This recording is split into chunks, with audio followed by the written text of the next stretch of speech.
Hey guys, welcome to the Get Creative podcast. Today I've got Ashley Abbott out of Kansas City. And man, this is an interesting one. The story we're going to talk about is actually Ashley doing a fix and flip and rolling the proceeds, rolling the profit into multiple other deals through creative finance. And I don't think I've talked to anybody that's done this in years. And so I'm really interested in hearing the story. Ashley, thanks for coming to the show today. How you doing, bro? I'm doing great, Pace. Really appreciate you getting me in here today, and everything SubTo community has created for me. It's the freaking best. So I live in Lee Summit, Missouri, and we've got a nice little downtown pretty close to here, and I was walking downtown one day and I saw this really rundown triplex. I'm like, this would be awesome. I want to see who owns this. So I traced the property and I got. Was it for sale, or was it just like beat up little property? Last year, the SubTo community did $5 billion in transactions, creative finance transactions, just in one Discord server. That's not including our Facebook group or other places that we connect as a community. You want to join this community? I promise you this interview that you're listening right now has changed one person's life, but it can change your life too. Come in, join the community, go to joinpacescommunity.com. I want to see you in there, and I want to see you in that Discord server exchanging deals with me.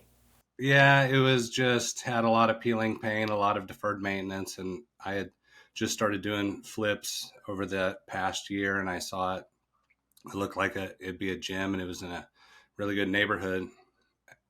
So I called on it. I talked to the owner. They said, we have some partners. We're not really interested in selling right now, but thanks for reaching out to us. So 3 months goes by. The next thing you know, I see it on the MLS for $300,000. I was like, you believe this? And so I reached out to the agent. I said, hey, I'm really interested in this property. I asked them about it before. They were asking 300, but it was in pretty rough shape. And we ended up negotiating actually down to 215,000 on it with about a 50K reno budget. And so, got the deal under contract. We closed on it, and it had one unit was vacant, was perfect. We went in, renovated that. We asked the tenant, hey, would you like to be in this updated unit? She moved to the other unit. We started renovating the second unit, got that finished. Asked the other guy, hey, you want to come to this nice renovated unit? He moved over. He'd been there 18 years actually. And then we finished up the renovation on the final unit, and ended up renting that one as a midterm. And so we had some really good rents coming in. The midterm actually got $4,300 a month for a 1-bedroom because it was right when that big freeze happened 2 years ago. Yeah. And so all the Airbnbs all over the country were booked out because everybody's frozen pipes burst. Wow. And so what normally would have got about $1,600 in rent, I was getting $4,300 for several months. And so the worst but best thing that happened about this deal is I got it appraised to get out of my hard money loan and go into a long-term refinance.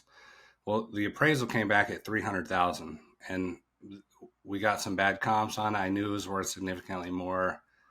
I was like, this is ludicrous, and I wasn't going to get any money back out of the deal. So I had an agent reach out to me that I collab with sometimes, and she said, just make me an offer. We love it. We love the area. And I ended up getting $352,000 out of this property off market. They paid her commission. So love the area, but I couldn't turn down the deal. So we ended up walking away with that with $123,000 back in our pocket, close to $80,000 in profits. And so at the time, I had 8 properties. I had just started doing the BRRRR method. I listened to Brandon Turner and David Green for about 2 years on Bigger Pockets, and that's all I knew was is the BRRRR method. And so that's what I've been doing consistently. Well, one day I was caught up on most of the podcasts. I was going deep tracks to find something I hadn't seen, and I saw this episode 527, Pace Morby, 300 Doors. And I was listening to this, and I'm like, what is this SubTo that he's talking about? I could not comprehend that you can go get a property with a 3 or 4% interest rate, just take over the note payments and not put any money, little or no money down. And so all these lights started going off in my head that I'm grinding, spending 3 to 6 months on a BRRRR, waiting for it to season, get the new appraised value, and I can just walk in and buy somebody's house, with nothing. And so I listened to this podcast literally 5 times across 2 days. I'm like, this is the most amazing, incredible thing I've ever heard of in my life. This can't be real.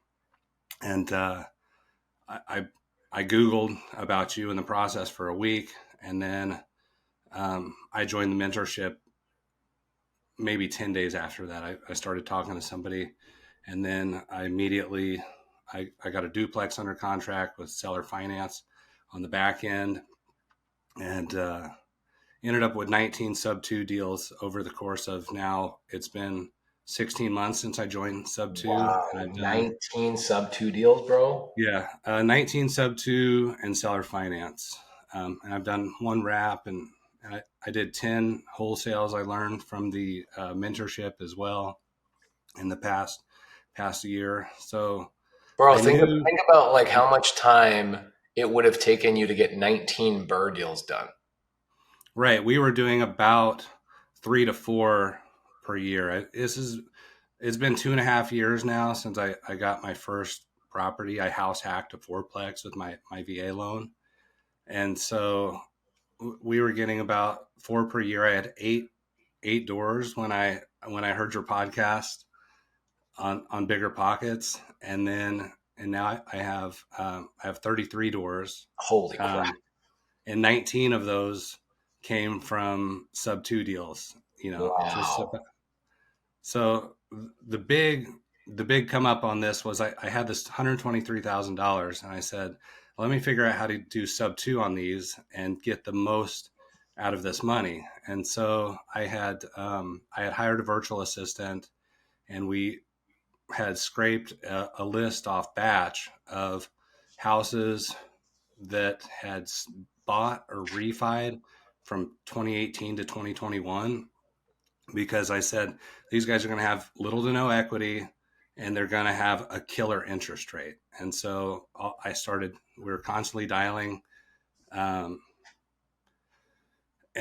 I found a guy, he had 9 houses in Northeast Kansas City that he was wanting to get rid of. He lived in New Mexico, and he was trying to expand a doggy daycare business. And so he wanted to exit the market. He had a 4.875% on these houses. And so we started off, I was interested in maybe wholesaling these deals. And then the situation with my triplex came up, and I ended up selling that. And I said, well, I've got all this money. Let's see what I can work out on this deal. And so I pitched him on the SubTo. He had appraisals for $943,000. We had negotiated around $820 on the deal. And so he owed $695 left on the property. And I said, somehow we came to an agreement of $60,000 down on this deal. And so out of my 123,000 1031 funds, I put 60,000 down on this. And then we did a 60-month balloon at 4.875 interest only. Wow. On the other 60. And so that helped me lock up 9, but I still had another 63,000 or so of the 1031 funds to figure out. And we had gotten this other lead in Columbus Park in Kansas City. It's kind of a historic neighborhood. It's a little trendy. And there was a guy there that he had a house. He had moved to Florida. He was a coder, makes really great money. So he didn't really need the money right now. He owed $248 on it. There were comps around $325. And he just didn't want to have to deal with the property. I said, here's the comps at $325. You'll probably walk away with $295 after, commissions, title, some seller paid closing costs potentially. I'll come in, I'll buy it, no inspections, as is.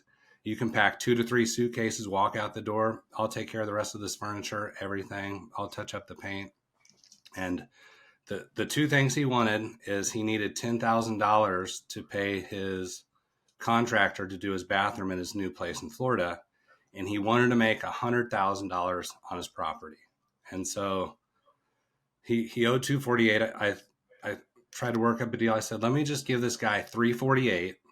You know, it's almost 25,000 over market value. It's probably 50,000 more than he's going to get if he actually listed it and takes the time, has more holding cost. So I wrote up an offer for 348 with 10,000 cash in hand. Yes. So he could pay his contractor, and he's getting that win. I'm making $100,000 on my house. So took the offer over to him. He thought on it for a few days, called me back. I love it. Let's do this. And so we worked out. Best part is first mortgage was a 3.0%. And so we mirrored that. We did a $90,000 promissory note for the equity at 3% for 27 years to pay off around the same time as the mortgage. So yes, I got all in on this one for about $1,600 a month. 2,000. We were paying him $400 a month. It took us up to about 2,000. Well, we furnished it as a midterm and got it rented out for 3,300 almost immediately. bro. And the cool thing, so my hard money lender that has been doing all my BRRRRs, he had a house 3 doors down, and they just sold it 6 months ago, I think, for $996,000. And so, and theirs is way nicer, definitely. But so I'm in with 10,000 down in this historic neighborhood. And also this is money I wasn't even think I was going to have, because I was going to refi that triplex, and I got my hand forced to sell it. So, and then I had about 50K left over. So I had found another house in Lee Summit, and I just did a DSCR. I put the money down on that one. And so ended up with, on the triplex, I had a cost basis probably about 260,000 all in. So I traded that out, you know, now for assets that are worth 1.36 million. So wow, that ability for much greater depreciation, much greater appreciation, you know, when things go up, just and really, way less cash in the deal compared to like what you would have had to do on a BRRRR deal. Like for $1.6 million of real estate, you would probably have $300,000 to $500,000 in cash tied up in that 1.6 million. Whereas you have basically 110 grand. right. Holy crap, dude. I've never done a deal like that. I mean, I've rolled money into deals, but like I've not rolled $300,000 basically, or 350 into $1.6 million. Like, bro, that's so good. So freaking good. I love that the seller on the first deal you did was like, yeah, just give me $60,000 down. And then his equity.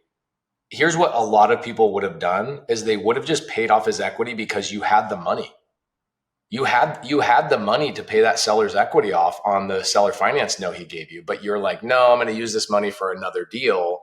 You did a freaking great job, dude. Like, not deploying all of your cash. Somebody else would have been just so excited about the deal with that seller, the first seller, that you would have just put all $110,000 into it. You were smart. You're like, no, let's structure his equity in a second position at $60,000 on the interest only note. Give me a balloon on that for a little bit. I'll then deploy my other capital somewhere else. You got one deal for $10,000 down, and then you went and did a DSCR loan with the other 50,000. Bro, you freaking killed it. Yeah, it was a pretty good deal. So the 9 houses, the PITI is $4,600 a month, and then I pay them $243 interest only on the 60, and so we're at about $4,900, and right now we rent those for $9,300, and there's actually room for rent growth as well. Wow.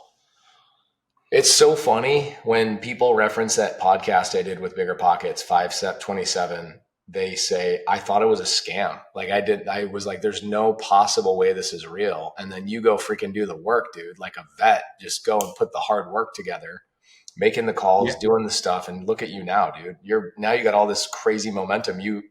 Are you kind of poisoned now by creative finance where you're like, I have a hard time not doing creative finance deals? So especially doing the BRRRRs, I've actually been doing less BRRRRs when the interest rates, on DSCRs have gone up to around 8.5% even at times. I decided that, there's just not much cash flow. I shouldn't be leaving my money in these deals. So I pivoted my strategy to more exclusively doing a flip and then taking the flip profits. And then I sprinkled that across, 2 or 3 more SubTo deals. Bro, I love it. I freaking love it. This is freaking amazing. Okay, so somebody's listening to this, right? They're driving to work. They realize like, okay, Ashley Abbott, he's a badass. He went and made it happen. But what if I want to do a deal with Ashley? What if I'm near your area? Are you one, looking for more deals, and 2, are you looking for private money lenders? Always looking for private money. I'm constantly looking for deals. I have my ears to the ground in Kansas City nonstop, boots on the ground all the time. And, we're continually hoping to buy deals. Anytime that I can't keep up with my deal flow, I wholesale something occasionally. If I have more than 2 flips going on, I'll kind of measure the opportunity cost there. And so, yeah, I'd love to collaborate with anybody looking to invest in KC market. How can people get a hold of you? You can get me on Instagram at Ash Buys Homes, or you can email me. That Instagram? That's no underscore, no nothing. It's just Ash Buys Homes. Just ASH Buys Homes. Wow, that's great. All right, Ash Buys Homes. You have an email? My email is info@kchomeoffers.com. Bro, I love this. Well, dude, thank you for coming on the show. People are going to reach out to you. You and I got to do a follow-up episode, bro. When am I going to see you? Maybe I should stop by KC. What do you think? I think that'd be awesome. Yeah, I'd love that. I need to. I freaking need to. That's one of those places I've never been. I should make it, do a meetup. That'd be so freaking fun, man. I'll give you my cell phone right after the show is done. But dude, just want to say thank you for number one, taking action and being a badass and just going like full bore head, $1.6 million in real estate from a 1031 exchange off of a triplex. And what I love is like it did not appraise for 300, appraised for 300. You're like, oh, that doesn't seem right. You still sold it for 352 off market. You were so strategic, dude. There's 1,000 things I could unpack here if this was a 3-hour podcast. I'm impressed, man. I'm freaking impressed. So impressed. Thanks for coming on here today. Hey, I appreciate it. Thank you so much.